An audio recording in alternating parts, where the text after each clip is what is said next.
Do you believe in God? Do I? Or do I not? What do you believe? Shut up! You can't do this. I'm interviewing you. Oh yeah? Speak. Okay, I think there probably is one. But also, my opinion has changed over the past few months. I used to think like I was pure agnostic. Maybe there isn't. Maybe there is. But now I think probably. Right, because a lot of things on Earth can be scientifically explained, but there are also things that cannot. Like, I like to think, because I think gravity, it has to be at whatever specific number it is right now, any more or any less, and we could not survive. Yeah. So, I don't know. How did that happen? There's Right, got to be someone. It seems like there's a design. Right. Like, yes, life happened because of science and evolution, but what started it? Like, what was the start of it all? I used to get like really annoyed by people who didn't believe in evolution, because it was only recently that I realized not everyone believes in it, and that made me like really mad. But then I met this like 50-something-year-old Dominican guy named Leo at a park, and I asked, do you believe in evolution? He said no, because why are there still monkeys? So I understand now. Why? Right. Maybe it doesn't matter, because, you know, he is religious. That's okay. Maybe it doesn't matter. Maybe evolution doesn't matter. It certainly doesn't matter in the big things, but I think why monkey's still here, if we from monkey, that happened because we are a specific brand of monkey, if you will. Yeah. So that's why we became better, in a sense, while monkey... Monkey stay monkey. Monkey stay monkey. No, I went down a Wikipedia rabbit hole one time, and it mentioned I went on the page of cultural Hindu. That sounds like you. Yeah. So I don't fully believe in Hinduism, right? I don't think all of it is true, but I was born a Hindu, so I'm gonna keep doing the traditions. Right. And engaging in the culture. So do you think... It's a bird. What? Yummy. What do I think? It's a bird. He's on the rocks, dude. He's like the alcoholic drink. He's on the rocks. I get it. So do you believe in God? No. Okay. Yes? No? No? Yes? I believe there is God, but like Ian, new character none of you know about. Probably. Right? Yeah. Hey, new character none of you know about. I'm not gonna explain.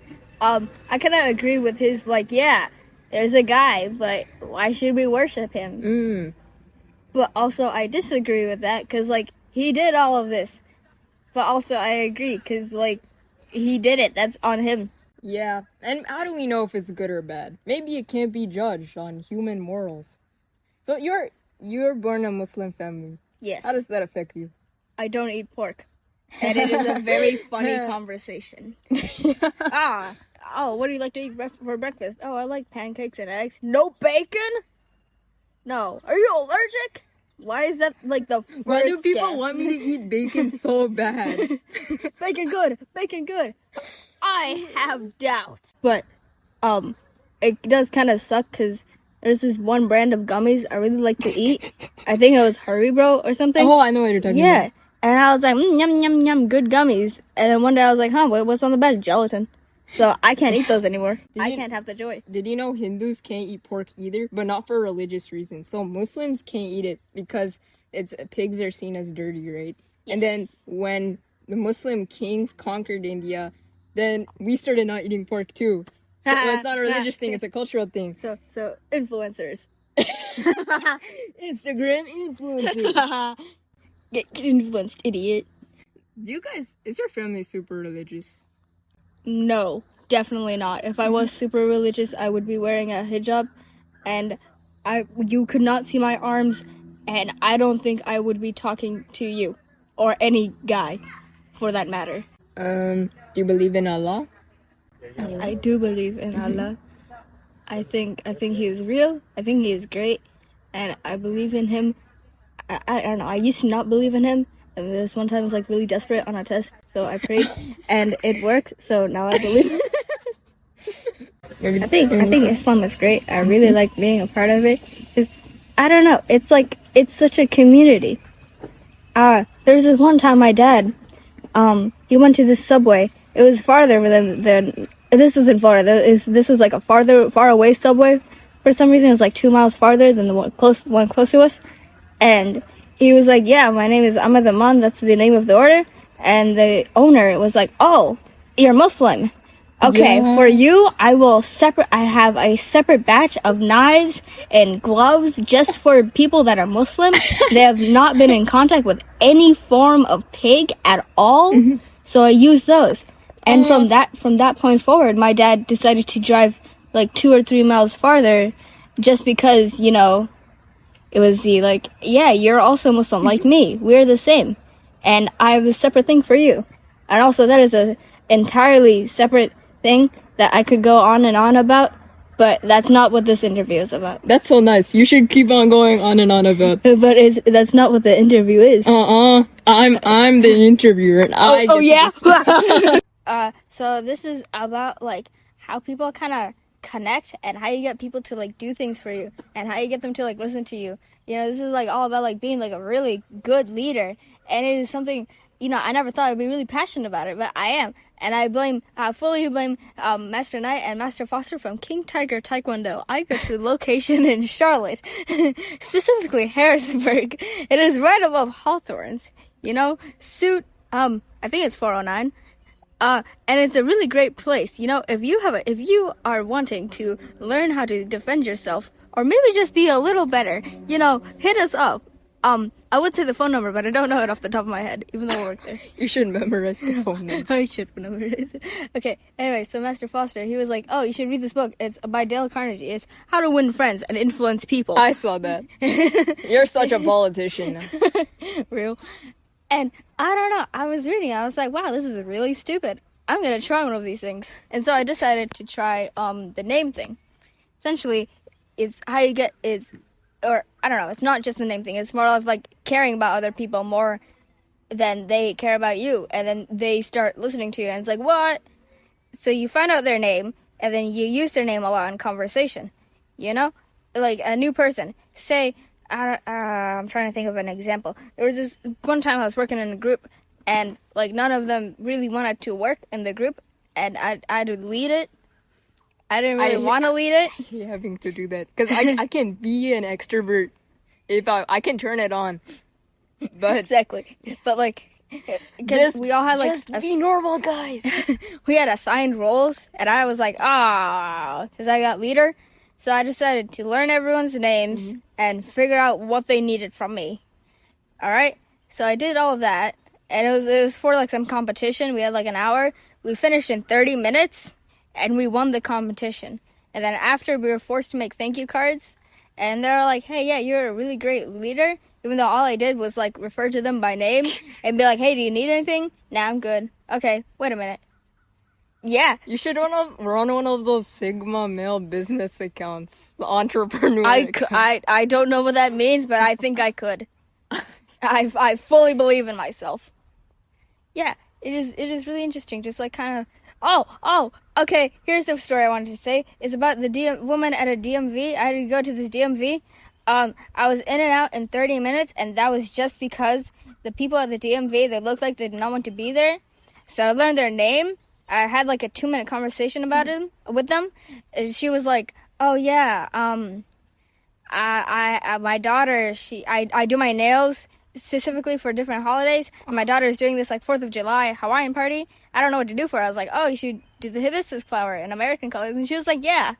And then there was these like 2 other girls who like kind of ignored all the DMV workers. Mm-hmm. But they've been there for at least 2 hours longer than I have been.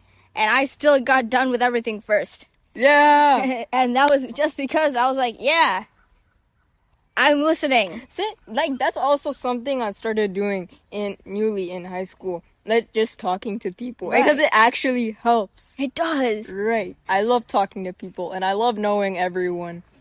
It is the best feeling. it's so crazy. I had this group of like white belts. I was like, this is like one of the first times I had to lead them. None of them wanted to listen, so I was like, hey, what's your name? Okay. Well, let's go with like Avery. Oh, Avery, she's my favorite. I shouldn't say that. I was like, what's your name? My name's Avery. Awesome, Avery. Let's do this. And now she came up to me a week ago. She's like, you're my favorite. Aw, that's how you become people's favorite.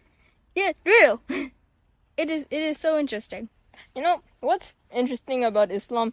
It's like the opposite of Hinduism, kind of. It's about discipline a lot. I listened to a podcast about this. You have to discipline yourself more, I guess. I guess I see it. Yeah. But it's also based on a lot of interpretation. I know that the Taliban has really like oppressed women, but it's claiming that it's part of the Quran, but it is not. There's like in the Quran, it paraphrased obviously, it says that if you're a woman, if you're anyone really, and you want to go get a really good education, go as far as you need to. You can also kill your rapist.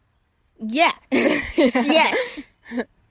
And then the woman covering up, it was really, or I guess my interpretation was really, or my family's interpretation is, don't show off your body on purpose. For example, if you're at a swimming pool and you're wearing like a bikini because it's a swimming pool and you don't really want to wear long sleeves there, then go ahead. That's fine. The point of you is to be swimming, not because you're trying to show your body off to some guy. Either way, you men. Especially you. Okay. Yeah. No, sorry. I'm just going to quickly finish. It's mostly, the Quran, it's like really loosely interpreted, and like it has different perspectives. So that's what a lot of arguments happen. Like, why aren't you wearing hijab? Well, I don't really have to. Shut up! Exactly. I want to start praying 5 times a day. Or like, cause you know, people, they make duas in the morning. Yes. Maybe I want to try that. because it sounds nice. And I've been listening to a lot of Islamic podcasts because I'm interested in it. And, you know, maybe it would help for me to be a little more disciplined. Maybe. Did you know, you know how in like South Asia right now there's a lot of like religious strife, and you know Hindus in Bangladesh are getting like murdered, and then Muslims in India are getting murdered, and there are riots and everything. Yes. Yeah, it used to not be like that. You know why it's no like way. that? Because of partition. You know what partition is? That's what you know what partition is. This for the podcast. Yeah. Yeah. I obviously know it. Bro. It's alright. So it all used to be India. The area of Bangladesh, Pakistan, Nepal, and India, obviously. It all used to be just the Indian subcontinent. But then the British, we just talked about that. And then the British divided it up into religion. So they made Muslims go to Pakistan, and Hindus and Sikhs stay in India. And during partition, there's a lot of like horrible violence. What? But before that, it was pretty chill, you know? Like, I mean, obviously it wasn't really chill because they were like fighting wars, but the wars weren't about religion. They were just it was purely about power. So like Muslim kings would have Hindu generals and vice versa. And did you know Muslim people would celebrate Diwali and Holi? Right. And Holi, they had a name for it. They called it Eid-i-Jabali, which means Eid of colors. Base. And no, like there are a lot of poets, and they combine Muslim and Hindu imagery in their poetry. That's really base. And I'm gonna assume that it is supposed to be because of a base reason and not because they're close enough. No, it's not because they're close enough. I think that is really funny when like media, and I mean like entertainment media, kind of just like throws every single Asian Aladdin. stereotype together and calls it a day. Yo, Aladdin. Why do